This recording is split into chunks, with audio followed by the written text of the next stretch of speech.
Hi, do you struggle with regret and remorse? Do you have a hard time processing your emotional pain? Do you turn a life lesson into a life sentence? Well, I used to be just like that until I learned how to process my emotional wounds and turn them into personal wisdom. So today, I'm here to share with you the first of 6 divine feminine self-love strategies. I'm Kerry Blaser, reincarnation of Mary Magdalene, the divine feminine. And through my plethora of enlightenment experiences and 10 years of healing my trauma on my own through my personal research and working with shamans, I figured out what I was exactly doing, the exact processes I was using to heal myself. And so these are the 6 divine feminine self-love strategies.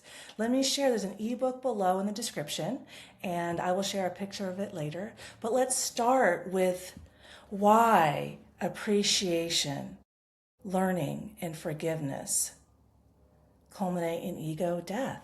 So first I'm going to share a video by Dr. Joe Dispenza, and I quote him quite a bit in my book. He's done amazing work. So here's a short video clip of him explaining why gratitude is so important from a scientific perspective, and then we'll get into the process of how I help you process your emotional wounds. Okay, I'm going to share my screen, and we'll get going. Well, when you're grateful, your heart starts to beat in a more rhythmic way that causes the arteries in your heart literally to swell, to open up. And so when you actually feel gratitude, there's a physiological component that takes place where your heart feels full. And when energy or blood makes it to the heart, it's a different consciousness. It's a different level of awareness than when you're feeling resentful or you're feeling impatient. We saw that when a person's feeling gratitude, once energy makes it to the heart, somehow it begins to move to the brain. And if you would imagine grabbing a big sheet and going like this, it's almost like the heart is causing this beautiful pattern of energy moving to the brain, causes the brain to move in these beautiful alpha brainwave states. That is that state of imagination. So we teach people then to feel grateful for things that they haven't had yet, as well as the things that they have in their life. And it tends to produce profound changes in their biology.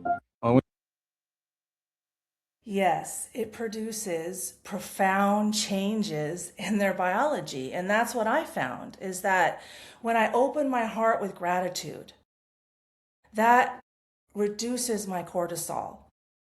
And I surrender to my soul, that my soul has planned a challenge in my life for me to become a better person, for me to learn something, gain more wisdom, gain more knowledge. And so, of course, I'm grateful for that opportunity.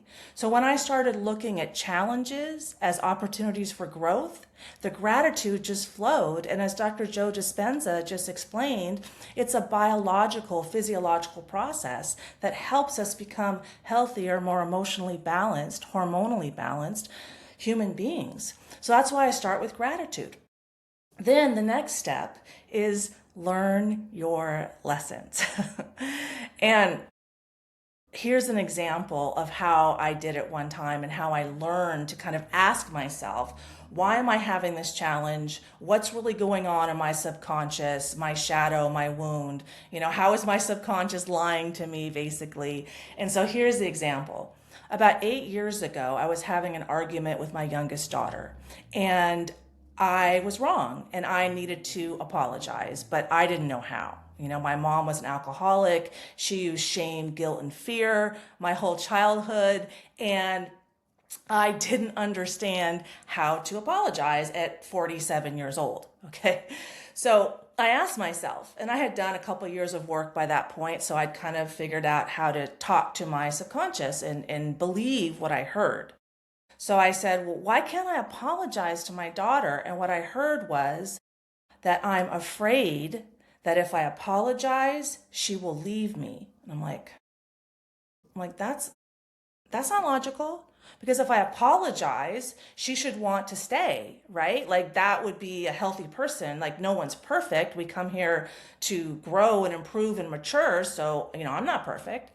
And I'm like, oh, So if I apologize, then she'll want to stay.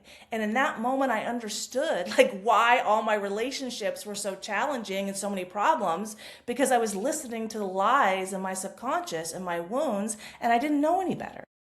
I didn't know any better, but now, it's time to know better. So I inverted that wisdom, inverted the wound and made it into wisdom. And when wisdom says, when I know how to apologize, I maintain relationships. I don't lose them.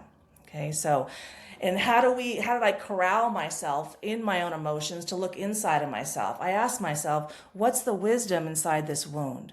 What can I learn from this challenge? What is my subconscious trying to teach me? And then just start practicing listening to yourself. And what I noticed is once I extracted the wisdom out of the wound, forgiveness just naturally flows. And then I just killed part of my ego. So let me show you my 6 Divine Feminine Self-Love Strategies, the book. And there'll be a link below in the description. And let me share my screen again. And here we go. Here it is. And let me scroll down a little bit. It's a free ebook. And you get into the 6 lessons, and the first one is appreciate, learn, and forgive equals ego death. And here's some more questions for you. Some of the other lessons have videos for laws of physics, and I explained that. And I'll be making 5 other videos to go along with this one, so everyone has full understanding of my 6 Divine Feminine Self-Love Strategies. Please like and subscribe, and let me know if you have any questions. You can visit my website at www.kerryblaser.com. And I hope you're well. I hope you great success in learning how to transform your emotional wounds into personal wisdom. Bye.